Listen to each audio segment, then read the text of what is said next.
Halo everyone, balik lagi di channel YouTube-nya Mahasiswa. Wah, Oke, Oke, pada kesempatan hari ini, eh, video yang saya bikin ini yang berjudul Quick Short menguji batas kinerja algoritma. Oke, selamat datang di eksperimen performa algoritma. Kita tahu Quick Short secara teoris sangat cepat ya, yaitu 0 dalam kurung n log n tutup kurung. Namun benarkah ia secepat di dunia nyata? Mungkin teman-teman bertanya-tanya seperti itu ya. Nah, hari ini kita akan membuktikan dua hal: seberapa fatal pemilihan pivot yang salah dan bagaimana performanya dibandingkan merge sort dan have sort. Oke, yuk kita simak bareng-bareng. Oke, sebelumnya assalamualaikum warahmatullahi wabarakatuh. Perkenalkan, nama saya Nur Prastia Purnomo dengan nomor NIM 63250552. Pada kesempatan kali ini saya akan menjelaskan performa algoritma. Kita tahu quicksort secara teoris sangat cepat, yaitu 0 n log n. Namun, benarkah ia secepat itu di dunia nyata? Hari ini saya akan membuktikan dua hal: seberapa fatal pemilihan pivot yang salah dan bagaimana performa dibandingkan merge sort dan have sort. Oke, kita lanjut. Baik, di sini ada quick short. Quick short antara teori dan realita. Quick short secara teoris adalah salah satu algoritma sorting tercepat. Kinerja ini bergantung mutlak pada pivot. Jika pivot salah, kompleksitas anjlok menjadi 0 dalam kurung n kuadrat. Seperti itu. Baik. Oke, jadi di sini saya kasih program Python yang benar-benar mengukur performa dengan 3 strategi pivot ya. Itu ada pivot awal, pivot akhir, sama pivot median of tree.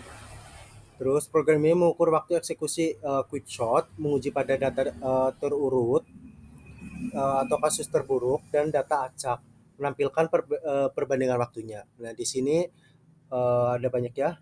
Itu kode Python pembuktian performa quick short dengan strategi pivot berbeda, ada juga. Terus interferensi hasil, terus nanti di situ ada data random, data sudah terurut, terus bukti empirisnya seperti itu. Terus di situ juga nanti saya cantumkan itu ada analisis tegasnya sesuai role yang udah tercatat di pemrograman Python-nya.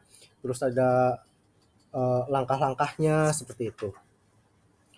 Oke, di situ berarti di sini saya udah mulai menjalankan program Python-nya. Jadi di sini saya masih menunggu untuk hasilnya. Nanti setelah itu hasil akan muncul dengan terurut ya. Itu nanti ada hasil-hasilnya kayak gitu. Tunggu mungkin beberapa menit karena di sini saya menggunakan 20.000 N-nya, maksud saya N-nya itu 20.000, karena kalau misalnya N-nya itu 50.000 itu bisa lebih lama lagi untuk menunggu hasil dari runningannya seperti itu. Ini hasil udah mulai keluar, tinggal tunggu beberapa menit, dan ini hasilnya sudah keluar semua. Di sini ada pivot pertama, terakhir, acak, dan medium of tree, dan seterusnya. Oke, berikut kode pemrograman Python. Dan ini hasil run dari kode Python. Di hasil run kode Python itu ada pivot pertama, pivot terakhir, pivot acak, sama median of tree. Di sini sudah terpampang jelas hasilnya, dan di sini saya memasukkan 20.000 elemen terurut terbalik ya. Ini buat kasus terburuknya. Terus yang keduanya ini ada elemen random atau kasus rata-rata. Ini ada quick shot, median of tree, sama merge shot, sama half shot. Dan ini hasil dari runningan dari pemrograman Python-nya. Terus yang ketiga, di sini ada uji perbandingan algoritma pada 20.000 elemen sudah terurut. Ini yang sudah terurut ya, dengan quick shot yang median of tree, sama max shot, sama half shot. Jadi buat yang perbandingan algoritma sudah terurut ini semuanya stabil ya, seperti itu.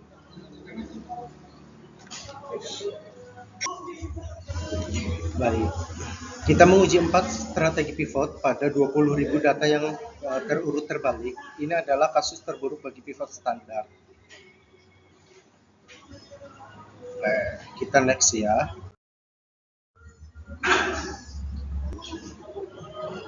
Sini ada metodologi eksperimen, itu digunakan 20.000 data yang 20.000 elemen data terurut terbalik. Ini adalah kasus terburuk bagi pivot standar. Dan ini hasilnya. Sorry.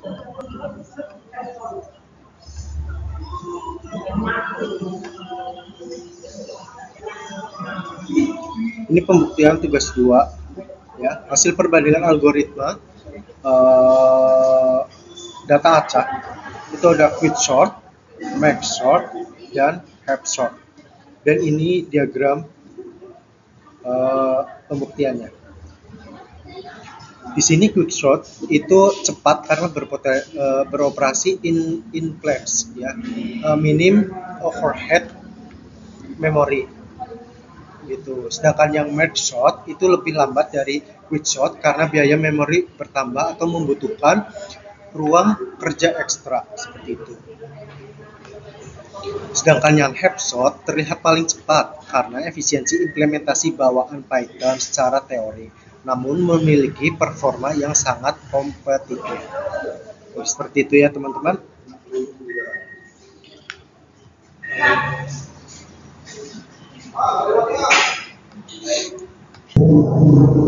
Oke. Setelah mengamankan quick shot dengan pivot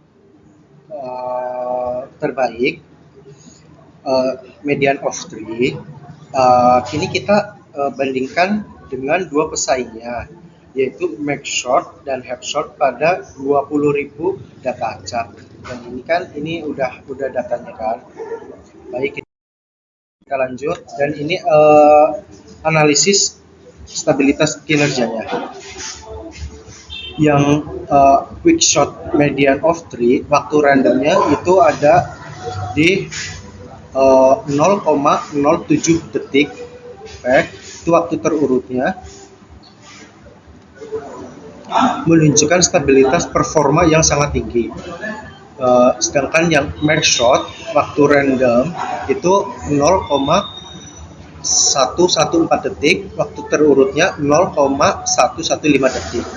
Hasil max shot stabil dan semua kasus karena tidak berpengaruh oleh urutan data awal. Terus kesimpulan maaf. Sedangkan yang headshot itu adalah 0,012. Implementasi Python sangat efisien, menunjukkan performa unggul. Kesimpulan stabilitas 3 algoritma ini adalah solusi yang terjamin, tidak resiko dibandingkan quick shot dengan pivot yang naif.